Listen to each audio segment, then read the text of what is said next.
E aí pessoal, tudo bom? Bom dia novamente. Estamos aqui na nossa segunda aula de hoje, segunda-feira, certo? Vamos conversar agora, tá? Sobre essa região centro-oeste, nos aspectos físicos, falando especificamente sobre o clima, tá? Vamos falar um pouquinho agora sobre o clima. O clima da região centro-oeste é um clima bastante parecido com o clima que nós temos aqui no estado do Tocantins, certo? Ele também é chamado por vezes de tropical típico. Assim, normalmente é chamado de tropical típico numa classificação mais generalizada. Mas a gente vai ver um pouquinho sobre essa questão do ser tropical. Na verdade, é tropical semi-úmido quente, tropical subúmido, semi-úmido e subquente. São as classificações que eles colocam. Mas o clima aqui dessa região ele está muito ligado nas chamadas massas de ar. Porque nós sofremos a influência desse bafo, essa massa quente e seca, que é a massa equatorial continental, que nós aprendemos na outra aula sobre questões climáticas. Nós temos a influência da massa tropical, massa equatorial continental, que é a massa da Amazônia, certo? Ela também influencia a região em algumas épocas do ano e por vezes sofremos a influência da massa polar atlântica. Ela passa por essa região aqui e ela muitas das vezes vai em direção à Amazônia, certo? Então são essas três grandes massas que estão aqui interagindo na região. Por quê? Porque a influência climática ela é dividida em dois fatores. Nós temos os fatores dinâmicos e os fatores geográficos. Os fatores geográficos, você tem relevo, você tem vegetação, você tem latitude, você tem altitude, tudo isso aí é o fator geográfico. São aquelas coisas que não mudam normalmente. Agora, os fatores dinâmicos eles estão relacionados à massa de ar. A massa de ar não fica parada, não. A massa de ar ela é dinâmica, ela está em constante movimentação para uma região e para outra, certo? Essa é a característica da massa de ar. Então, esses fatores dinâmicos que nós temos na região está aqui, MTC, MEC e MPA. São as três massas que concorrem, certo? Nessa região, manifestando as suas características. Mas, de uma maneira generalista, o clima dessa região é tropical semiúmido, certo? O que acaba dando a classificação de tropical típico, certo? Esse tropical semiúmido ele pode ser quente, certo? Ou pode ser também subquente, tá? Quando a gente tem um clima subquente é por conta dele estar mais próximo já da região lá do trópico e aí você já começa a ter um clima que começa a ter a influência da massa polar atlântica, a ter a influência do fato de ser uma região mais temperada, porque ele vai estar ao sul ou próximo de estar ao sul do trópico de Capricórnio, certo? Então vamos lá. O clima semi-úmido quente predomina nessa região, certo? Na região centro-oeste, com exceção na parte sul, que ele é semi-úmido, só que é subquente, certo? Que ele ocorre mais. Eu acabei de explicar para você essa parte da MPA. Mas vamos dar uma olhada aqui em Cuiabá. Depois a gente vai dar uma olhada no outro climograma. Em Cuiabá, a gente percebe aqui o que é chamado de tropical típico. Observem esse climograma que está aqui na tela de vocês à direita, tá? Por falar nisso, eu gostaria agora que quem estiver assistindo a aula responda lá, posta lá no grupo lá do WhatsApp, certo? Sobre o que eu estou falando agora, certo? Qual é esse climograma é de qual lugar? Quem não postar, eu já sei que não está assistindo a aula, entendeu? Então vamos colocar isso lá agora, tá? Beleza? Então nós estamos falando de Cuiabá, Mato Grosso, tá? Veja como que nós temos, olha, a quantidade de chuvas é maior, tá? É maior no começo e no final do ano. O período que aqui no hemisfério sul é chamado de verão. E nós temos o meio do ano com pouca quantidade de chuva, que é o que nós chamamos o que? De inverno aqui no hemisfério sul. A temperatura no começo e no final do ano ela é maior e no meio do ano ela é menor. Então, qual a leitura que um tipo de climograma desse nos dá? A leitura é a seguinte, preste atenção: verões quentes e chuvosos e inverno seco, certo? Então o verão é quente, é chuvoso e o inverno já é seco. É a leitura que você tem aqui. E você percebe também que você tem uma certa distância entre a mínima e a máxima. Você chega a 24 graus de média máxima e a 20 graus de média mínima. Então você já começa a ter uma amplitude térmica, uma diferença entre a máxima e a mínima. E essa amplitude térmica está associada àquele fenômeno da continentalidade, ou seja, estar próximo, estar afastado do continente. Tranquilo? Eu trouxe aqui um outro mapa um pouquinho maior sobre os tipos climáticos para vocês, tá? Porque aqui eu peguei o mapa da apostila, tá? Semi-úmido quente, semi-úmido e subquente. Vamos dar uma olhada nesse daqui, olha, que é uma outra categorização, tá? Que nós estamos utilizando aqui agora, que está dizendo o seguinte, ó, tipos climáticos. Na parte verde aqui, área de influência do equatorial. Aqui nós temos a área de influência. Na parte laranja é o tropical, chamado tropical típico. Você lembra que eu comentei com vocês? Certo? E nós temos aqui na parte vermelha, ao sul de Dourados, nós temos o que? O chamado subtropical. Ou seja, um clima que ele é, vamos dizer assim, um pouco mais frio, já sofre a ação da MPA. Tranquilo? Não sei se vocês estão vendo, você não deve estar vendo aqui, mas está escrito aqui, ó, Trópico de Capricórnio, mais ao sul, tá? Trópico de Capricórnio, mais ao sul. Agora, vamos dar uma olhadinha aqui nesses climogramas que nós temos aqui, tá? Esses climogramas aqui, eles são de 3 dados. Nós temos o dado de temperatura, nós temos o dado também de evaporação e nós temos o dado também de precipitação. Tranquilo? É uma região de convecção local, com apresentação de grandes linhas de estabilidade e às vezes nós temos frentes frias que vêm do sul. Também você percebe lá a cédula de Hadley, que são ventos descendentes que vêm ali na região do Trópico de Capricórnio. Percebam que Cuiabá, a gente analisou Cuiabá ainda há pouco, né? Vamos logo para Campo Grande. Campo Grande ele fica mais intensificado do que Cuiabá. Você percebe como é que é mais quente, é mais chuvoso e mais quente no começo do ano e no final do ano, certo? Agora percebam como é que Brasília ela se torna bem secona, né? No meio do ano, é um período assim bem seco, que dá muitos problemas respiratórios, mas ela também fica muito mais quente no começo do ano e no final do ano, certo? Muito mais quente. Os gráficos aqui, né, eles vão bem acima, certo? Em matéria de temperatura também. Tranquilo, pessoal? Aqui, ó, eu estou apontando aqui para o lugar errado. Em matéria de temperatura aqui, olha, você está vendo? Certo? Você tem aqui a questão da temperatura, certo? Tá vendo isso aqui, olha. Mas se você prestar atenção, esse gráfico aqui, ele vai até 22, 23 graus a temperatura. Esse daqui, ele parece que é menor, mas ele está na casa dos 25. Esse aqui, ele está 26 a 28. Então, Brasília não é mais quente. Brasília é mais fria, mas a diferença é maior no começo e no final do ano.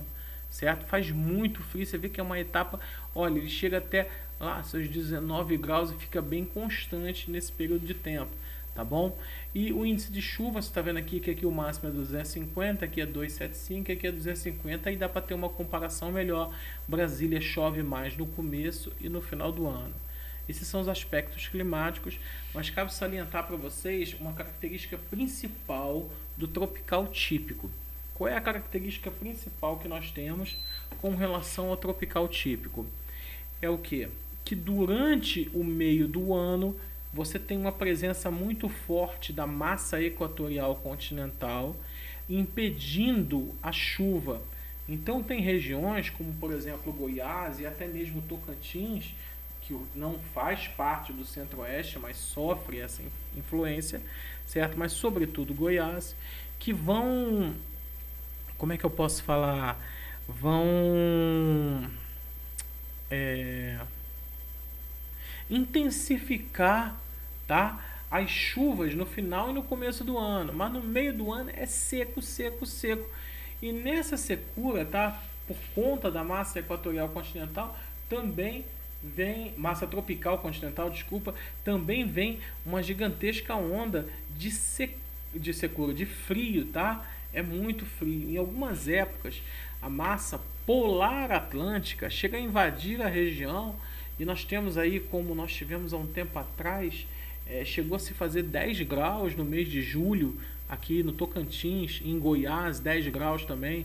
Isso aí são as temperaturas, elas despencam às vezes nessa área. Então é quente demais de dia e fica frio de noite. Aí a gente percebe nesses três gráficos aqui a diferença entre as máximas e as mínimas anuais, elas se refletem também nas diárias, certo? Você tem aí altas temperaturas diárias e baixas temperaturas noturnas. Tranquilo? Clima está sempre junto de quê? Da vegetação. E é sobre a vegetação que a gente vai conversar agora. Aí você fala assim, ah não, vegetação tranquilo, né? Vegetação é cerrado. Não, você está certo. Vegetação é o cerrado. Mas acreditem, não é só cerrado. Porque o cerrado, na verdade, ele é um mosaico, né? Você tem vários aspectos e várias características dentro do próprio cerrado, certo? Mas você vai ter o cerrado como maior parte. Vamos dar uma olhada aqui, olha. O cerrado aqui na cor verde, certo? Ocupando a maior área. Essa parte aqui, olha, essa parte aqui é amarelinha, né? Meio bege lá em cima. É perennifolia higrófila, que é a mata de terra firme da floresta amazônica. É floresta amazônica já aqui no norte do Mato Grosso, certo? Aqui nós temos uma floresta subcaducifólia amazônica também é a área de transição para a Amazônia, certo? Por isso aquela questão da Amazônia é legal a gente discutir isso na região norte, certo? Aqui nós temos a floresta subcaducifólia tropical. Essa parte aqui são manchas de florestas tropicais, sobretudo que vinham da região da Mata Atlântica, certo? Então são essas manchas que nós apresentamos aqui nessa área. O cerrado em si, em toda essa vasta extensão, bioma de campos mais ao sul, justamente onde nós temos o Mato Grosso do Sul com gigantesco potencial agrícola e pecuário, certo? O complexo do Pantanal, aqui nessa área, e o complexo do Cachimbo e do Xingu. Você quase não acha, né? Mas ele está aqui, ó, bem nessa região aqui. Você vai encontrar ele melhor na região norte, mas aqui tem um pedaço. Inclusive, sobre esse complexo do Cachimbo, tem uma curiosidade, não sei se vocês sabem, tá? O presidente Fernando Collor de Mello foi que acabou com os testes nucleares brasileiros.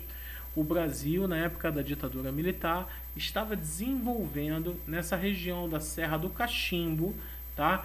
Que fica na área do Pará, tá? Ele estava desenvolvendo bombas nucleares, certo? Então esse programa ele foi descoberto na época da redemocratização, certo? E acabou sendo colocado uma pá de cal em cima desse programa, tá? E era bem aqui nessa região da Serra do Cachimbo, tá? São essas coberturas aqui. De regra geral, essa região ela tem solo pobre, são latossolos lixiviados. O que são os latossolos lixiviados? São solos que possuem características, vamos dizer assim, de lixiviação, ou seja, grande quantidade de matéria de ferro, óxido de ferro e de alumínio. Esse óxido normalmente sobe, pedra canga, tá lembrando? Certo? Enquanto que o material orgânico desce. Então esses solos formam chamados lateritos. O clima é semiúmido, tá? E a contribuição para o surgimento na área central de uma vegetação, esses dois vão contribuir, né? Uma vegetação que é o cerrado. Essa distribuição climática ela não é uniforme e a distribuição de vegetação também não, tá? Inclusive é importante que você entenda que o cerrado ele possui aquelas árvores todas tortas relacionadas à grande quantidade de óxidos de ferro que nós temos aqui no subsolo. Tranquilo? Deixa eu ajeitar esse mapa. Beleza. Eu gostei. Vamos lá. Então é o seguinte, pessoal. O que nós temos aqui? A parte da vegetação. Aqui ele fez uma classificação. Eu não estou tipo apresentando... Ah, o professor está apresentando várias classificações. Não. Aqui é a cobertura vegetal atual. Aqui é a cobertura vegetal original. Tá? Então isso aqui é a cobertura vegetal atual. Isso aqui é a cobertura vegetal original. Certo? Original da região. Claro, vocês estão vendo então o presente nessa parte e vocês estão vendo o passado nessa parte aqui, tá bom? Então floresta equatorial nessa parte verde escura, nessa parte aqui clara é o cerrado em si, certo? Essa parte tropical ela era laranja aqui. Você vai ver como é que essa parte aqui, essas manchas tropicais, elas diminuíram bastante, certo? Essa parte aqui é rosinha, né? É vegetação do Pantanal, e no sul continua a parte dos campos, tá? Essa aqui é a área de cobertura de vegetação original da região. Mas tá aqui o tipo de vegetação que nós temos. Cerrado típico brasileiro, certo? Cerrado típico brasileiro. Tá vendo os caules aí bastante retorcidos? É por isso que esse tipo de vegetação ele não tem muita utilidade para você fazer móveis, essas coisas. Normalmente essa mata aí ela acaba sendo derrubada para ser utilizada como lenha, cara. Você tem essa utilização como lenha porque ela é muito torta, os troncos são muito tortos. Tranquilo? Ele é típico da região centro-oeste que nós temos do Brasil. Predominam as plantas chamadas tropófilas. As tropófilas estão mesmo que xeromórfidas, certo? Ou seja, elas estão acostumadas a uma estação seca, muito característico mais ou menos do clima ali mediterrâneo. As espécies vegetais estão adaptadas a uma estação seca, a uma estação úmida. Qual a estação seca? Meio do ano, inverno. Qual a estação úmida? Final e começo do ano, verão. Beleza? Nós temos aqui uma subdivisão dentro do cerrado. Você tem o cerrado, cerradão, certo? Capôs de cerrado. Você tem campo limpo, campo sujo. Você tem mata de galeria. Você tem uma série de fitofisionomias que compõem o cerrado. Eu vou mostrar para vocês uma imagem que vai ficar mais tranquilo de vocês perceberem. Deixa eu mostrar para vocês aqui.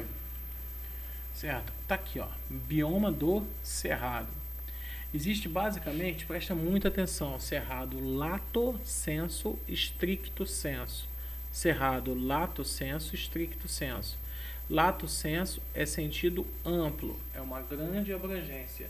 E o stricto sensu é o sentido restrito, é uma pequena abrangência. O cerrado stricto sensu, ele pode apresentar-se de maneira densa, típica, rala e rupestre.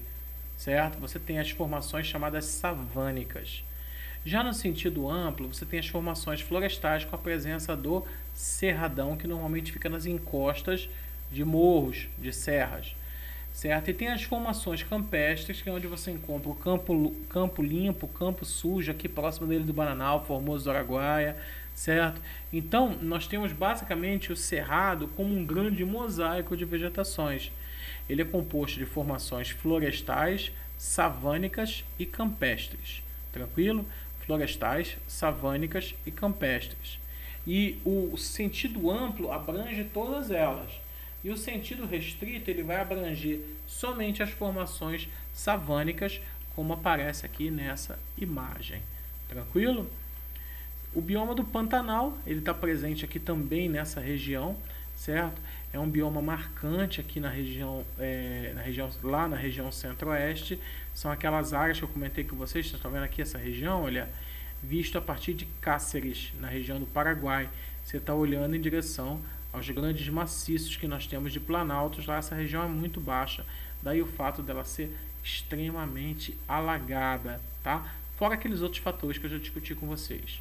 Um outro problema muito sério que nós temos nessa região é a problemática das queimadas, tá? A problemática das queimadas também é muito séria, porque a moçada pratica queimada para limpar o solo, tá?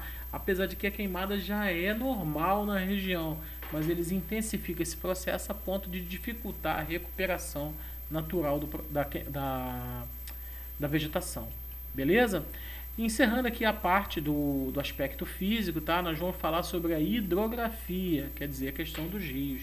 Olha a quantidade de rios que nós temos aqui, que só estão realmente os principais. Nós temos aí basicamente um encontro de 4 bacias, tá? A bacia amazônica, Tocantins, Araguaia, Paraguai e Paraná. Se você fizer um cruzamento com aquele outro mapa, certo, que mostra a questão dos relevos dentro da região, certo, que é esse mapa aqui, você vai perceber que existem os divisores de águas que marcam a divisão dessa região. Eles promovem a divisão, fazendo com que a bacia amazônica ela flua em direção ao norte. A bacia do Paraguai vai fluir inicialmente em direção ao oeste e depois em direção ao sul. A bacia do Tocantins-Araguaia vai fluir em direção ao norte também. E a bacia do Paraná vai fluir em direção à região sul-sudeste, beleza? Atenção uma coisa, às vezes aparece 3 bacias só. Também não está errado, porque a bacia amazônica é uma, Tocantins-Araguaia é outra, e a Paraguai e Paraná por vezes é chamada de platina. Então pode aparecer questão ou pode aparecer informações de que a região centro-oeste possui 3, Amazônica, Tocantins, Araguaia e bacia, certo? Essa tripla, certo? Essa tripla é o que? Bacia platina, certo? Pode ser dessa forma. Ou pode aparecer para vocês as 4, Paraguai, Amazônica, Tocantins, Araguaia e o que? Paraná. Pode aparecer com essas 4, beleza? E um pouquinho mais adiante também pode aparecer, ao invés de Paraná só, aparecer Tietê, Paraná. Essa é a hidrografia que nós temos aqui na região centro-oeste. Graças à formação geológica dela, ela se caracteriza por ser um centro dispersor de águas que a gente já conversou. O sistema de chapadas forma o divisor da Bacia Amazônica ao norte, Bacia do Prata, certo? Tá vendo que eu falei platino, o texto está falando do Prata, né? Que é Paraguai e Paraná, certo? E ainda em direção também à Bacia do Tocantins, Araguaia e do Rio São Francisco, se você olhar aqui para o outro lado. As formações geológicas facilitaram o potencial das bacias de transporte fluvial, já que os rios são por longos trechos, principalmente Paraguai de planície, que é o caso da Bacia do Paraguai, certo? Através de obras que regularizassem seus regimes, poder-se-ia obter uma ligação entre o Paraguai e o Amazonas por um sistema hidroviário.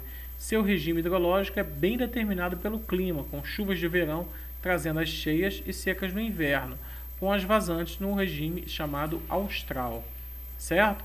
Então vocês estão percebendo aqui os grandes rios. Aqui nós temos novamente Bacia Amazônica aparecendo, a bacia aqui já aparece Bacia Platina, tá vendo só? Aqui a região do Pantanal praticamente alagada o tempo todo, e aqui a Bacia Tocantins-Araguaia, tá? A bacia que nós temos, a 4ª bacia, é para essa região aqui que já não aparece, que é a região sudeste, que é a bacia chamada Bacia do Rio São Francisco, tá? Vocês vão ver como é que nós temos uma grande quantidade de usinas hidrelétricas aqui na Bacia do Paraná, certo? Regiões portuárias aqui na região do Paraguai, tá? Também surgem.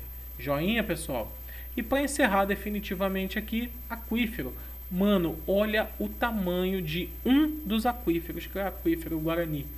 O cara, ele tá na Argentina, no Paraguai e no Uruguai, mas vai pelo subsolo do Rio Grande do Sul, Santa Catarina, Paraná, São Paulo e Minas Gerais. Toma quase todo o Mato Grosso do Sul, Mato Grosso e o sul de Goiás. Sul não, sudoeste de Goiás.